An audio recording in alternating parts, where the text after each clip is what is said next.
Hello everyone, आज इस video के अंदर हम बात करने वाले हैं दो ऐसे कंफ्यूजिंग वर्ड्स के बारे में जिन्हें लेकर मन में एक डाउट रहता है कि कौन से वर्ड का कहां पर यूज़ किया जाएगा। तो आज इस छोटे से वीडियो के अंदर हम जानने की कोशिश करेंगे जितने भी पॉसिबल डाउट हो सकते हैं, जैसे कि कौन से वर्ड का क्या मतलब है, कहाँ पर इनका यूज़ किया जाएगा, कौन सा नाउन है, कौन सा एडजेक्टिव है।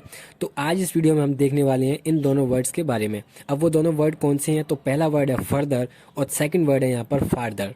देखिए, अब अगर बात करें अपने पहले वर्ड फर्दर की, तो सबसे पहली बात, ये एक एडजेक्टिव है और इसका मतलब होता है एडिशनल या फिर मोर ओवर। हिंदी में अगर बात करें तो हिंदी में इसका मतलब होता है से अधिक या फिर इसके अलावा।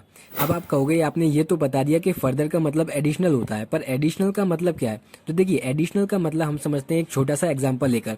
सपोज मैंने कहा कि मुझे केस सॉल्व करने के लिए और इन्फॉर्मेशन चाहिए, तो जितनी इन्फॉर्मेशन है उसके अलावा मुझे और इन्फॉर्मेशन चाहिए, तो वो इन्फॉर्मेशन कहलाती है एडिशनल इन्फॉर्मेशन, मतलब समथिंग एक्स्ट्रा, जितनी है उसके अलावा और।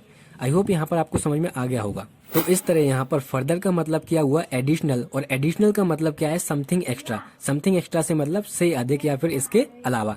चलिए देखते हैं फर्दर के कुछ एग्जांपल्स। देखिए, पहला एग्जांपल है यहाँ पर, there is need for improvement in English. अब इसका क्या मतलब हुआ कि इंग्लिश में अभी इम्प्रूवमेंट की और जरूरत है, मतलब कि जितना इम्प्रूवमेंट है वो काफी नहीं है, वो पर्याप्त नहीं है, इसके अलावा हमें और इम्प्रूवमेंट की जरूरत है। दूसरा एग्जाम्पल है यहाँ पर, for further information you can contact us. इसका क्या मतलब हुआ, इसका मतलब है इससे अधिक जानकारी के लिए आप हमसे कॉन्टेक्ट कर सकते हैं। अब अगर बात करें थर्ड एग्जाम्पल की, तो थर्ड एग्जाम्पल है यहाँ पर, I provided the monetary support to further research. मतलब कि और ज्यादा रिसर्च करने के लिए मैंने क्या किया, उसे मॉनिटरी सपोर्ट किया। अब मॉनिटरी सपोर्ट क्या होता है, मॉनिटरी सपोर्ट का मतलब होता है कि मैंने उसे पैसे देकर हेल्प किया। अगर बात करें फोर्थ एग्जाम्पल की, तो फोर्थ एग्जाम्पल है, we need to research further into this matter. मतलब कि हमें इस मैटर में और, मतलब जितना हम रिसर्च कर चुके हैं वह काफी नहीं है, और जरूरत है रिसर्च करने की। ठीक है, अब बात करें अगर फिफ्थ एग्जाम्पल की, तो फिफ्थ एग्जाम्पल है यहाँ पर, विदाउट फर्दर आर्ग्यूमेंट सारा and Tanmay left the house. मतलब कि वो और ज्यादा क्या है, आर्ग्यूमेंट किए बिना घर से चले गए। तो ये थे कुछ एग्जाम्पल्स फर्दर वर्ड के। आई होप यहाँ पर आपको फर्दर वर्ड को लेकर क्लैरिटी आ गई होगी। चलिए अब बात करते हैं अपने नेक्स्ट वर्ड फार्दर की। अब अगर बात करें अपने नेक्स्ट वर्ड फार्दर की, तो सबसे पहली बात, ये एक एडजेक्टिव है और ये एक बहुत ही सिंपल वर्ड है। इसमें कुछ भी ऐसा नहीं है जिसे समझने के लिए आपको दिमाग लगाना पड़े। इसका सिंपल मतलब होता है डिस्टेंस, और एक ऐसी डिस्टेंस जिसे आप मेजर कर सकते हैं, मतलब कि आप माप सकते हैं। तो चलिए देखते हैं इसके एग्जाम्पल्स की, इसके एग्जाम्पल क्या है।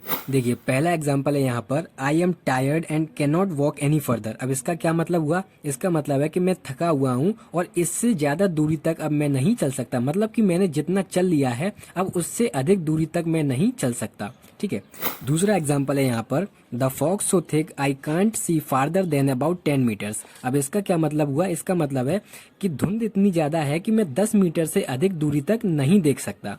थर्ड एग्जाम्पल है यहाँ पर, I can't run any farther. इसका क्या मतलब है कि मैं इससे अधिक और नहीं दौड़ सकता। फोर्थ एग्जाम्पल की बात करें तो फोर्थ एग्जाम्पल है यहाँ पर, we decided not to go any farther. मतलब कि हमने यह डिसाइड किया है कि अब इससे अधिक दूरी तक हम नहीं जाएंगे। एंड फिफ्थ एग्जाम्पल है यहाँ पर, his voice reach farther than me.